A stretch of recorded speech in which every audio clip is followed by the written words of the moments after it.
I'm here at Subic Beach, Sorsogon. They call it Pink Beach. Napaka beautiful po. Ayan.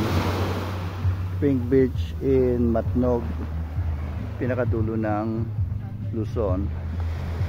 Welcome po kayo rito. Dito po nag-stay si Chis Escudero at yung naging guest namin ng piyesta, si, sorry to mention his name, Vice Ganda, but this is really maganda. Ayan po, pwede kayong mag-ano rito. Ayan, lakay po tayo. God bless the Philippines. See you soon sa California at sa Manila. This is Brother Jesse Gatdula reporting right here at Subic Beach in Matnog, Sorsogon. Shalom.